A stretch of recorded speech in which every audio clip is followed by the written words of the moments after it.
Hello, I'm Sarah Arciniega, and today I am part of a collaboration from the Crafty bunch. We are working from Make It From Your Heart, and we are on pattern 6. And these are the sample layouts, and funny enough, there are also 6 photos on this layout. And so I like this book because it's organized by how many photos you could put on the page. And so it's really nice when you have like 2 photos, you can just go to the 2 photo layouts. And so that's a nice feature about this book. But when I saw this layout, I thought, wow, lots of pictures. And so my brain automatically went to Christmas. If you've watched some of my other videos, you may have seen some pages from a Christmas album that I've been working on.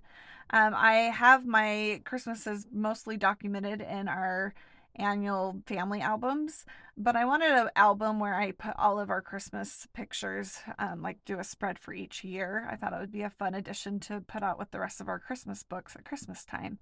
And so that's what I'm going to work on today. I will also put a link to a playlist with some other Christmas pages down in the description below, and you can check those out if you're interested. So when I lay out my pictures, I do look at a few things. First of all, I wanted to make sure these 2 pictures that are somewhat similar were not right next to each other. One I'm reading a book, and one we're looking at a present that kind of looks like a book, but it's actually a little magnetic set. And so I wanted those separate. I also look at where faces are looking.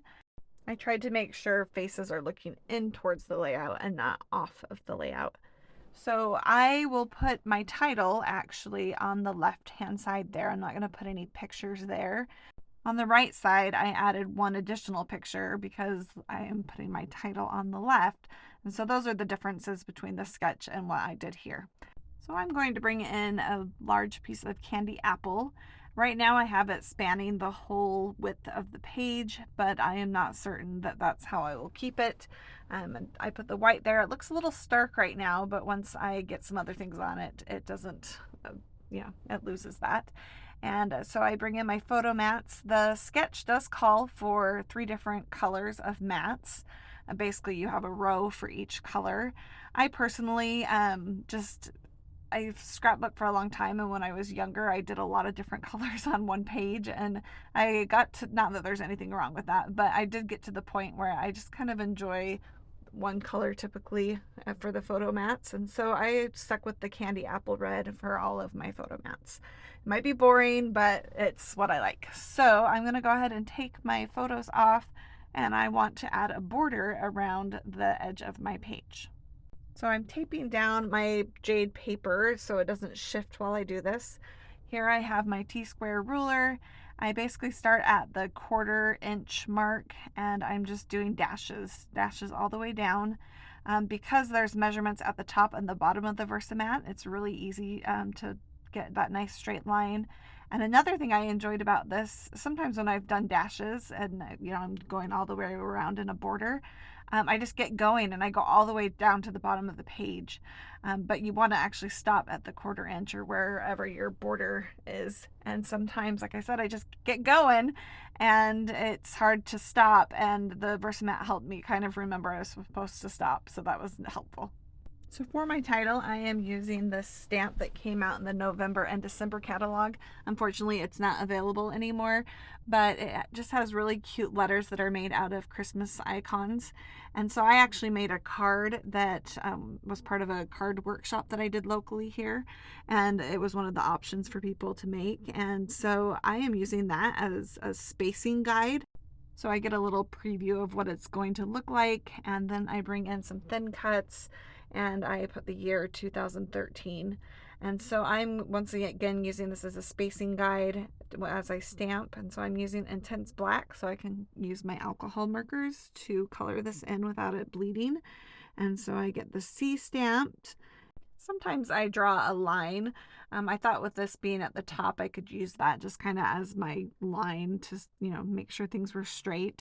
So I got that all stamped and colored, and now I am adding the thin cuts back. At this point, I've decided that these are a little bigger than I'd like, and so I'm going to just let that sit there for now. I did add a little dashed line too to tie in the border. I had these guys, I tried to use these on another layout, but it just didn't work. And so they look like the perfect addition here to frame the word Christmas. And here I am looking at this layout again, and I love these little torn peekaboo pieces where they have the cute paper behind the other paper. And so I get brave and I'm going to go ahead and make a tear. And basically, I leave the next little bit in for your entertainment purposes. So I tore it, and not sure I love that, but I put some really cute Christmas plaid paper behind it. And eventually I try to fold it over first, and then I don't like that. And so I thought maybe I'll just do a, rip. And so I rip it all the way off, and then I add rips. And I just very quickly decided I probably shouldn't have done this. It's not looking the way I like it. But I think, maybe if I do another one. And so I do go up to the top and rip that one. And long story short, I basically feel like this ends up looking like a caterpillar attacked my page. In fact, I texted that to my sisters. I said, look, a caterpillar ate my page. And so I decide, no, I don't want to do that. And so I go ahead and turn this green paper into scratch paper and redo the little marks.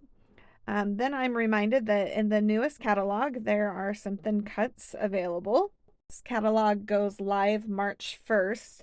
However, as a maker, one of the perks you get is you get to order stuff early. I waited a little too long though, and they actually are out of stock for the makers right now. And so they will be back in stock when the catalog goes live, but I will just have to get those in the future. And so I left the big 2013 there just so there was something there, but I do plan on using those cute new thin cuts. And here I am bringing the icon alpha back in, and I am showing how some of the letters actually just look like a stocking or a Christmas tree. And so I stamped some of those on some scratch paper. I also used a stack of presents that's from a train set stamp that I don't believe it's available anymore. So these markers are wonderful, and they are tri-blend markers, and they have 3 different colors in one marker. And so basically I'm just showing here how you can do the different colors. I basically get kind of like a gradient look, but you can also use these to do like shading and things like that. And I have never felt like I was very good at coloring, and I'm still not that great, but these markers are like a game changer. I really enjoyed them a whole lot. And so I'm going to go ahead and get the trunk colored. So once I get the other icons colored, I do go ahead and fussy cut them out. That's the moment where I really remember how much I appreciate thin cuts, right? When you have to fussy cut something out. But I fussy cut some of those. What I just showed you was my bag full of what I have left from the Home for Holidays workshop that I purchased. And so I just have little bits and pieces left. And so I pulled this Merry and Bright sticker out. I thought it was a good landing spot for those cute presents. Decide it needs something else too. And so I don't know if you noticed, but when I redid the paper and my dashed lines, I decided to trim it down a half inch on, a quarter inch on each side, and add the plaid in the background. And so that little circle is going to basically, play into the border that's all the way around the page. I inked around the Merry and Bright sticker because basically it's green on green, and so that will give it some definition to stand out. And here I'm just doing a lot of fussing over placement, but I do like the Merry and Bright with the presents on there. While I'm fidgeting with all of these embellishments, I would love it if you're enjoying this video, if you can push the like button. And if you haven't subscribed, we'd love to have you as part of this crafting community.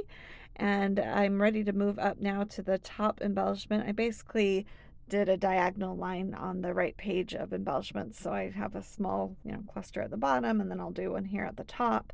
And so I use that little belief. At first I was like, oh, I don't want to bring black in. And then I realized I actually already had quite a bit of black on the layout with the stitching and the ink of the Christmas. And so I went ahead and used that and kind of almost hung the stocking from the belief sticker. But that final pat means that I'm done. I hope that you've enjoyed this video, and I appreciate you taking some time to watch it. As always, I will include some shopping links in the description box below. I will also put that playlist of the Christmas process videos that I was referring to, as well as the links to all of the Crafty Bunch members that have process videos coming out today. Love seeing all their creativity, and I hope you have a great day. Thanks. Bye-bye.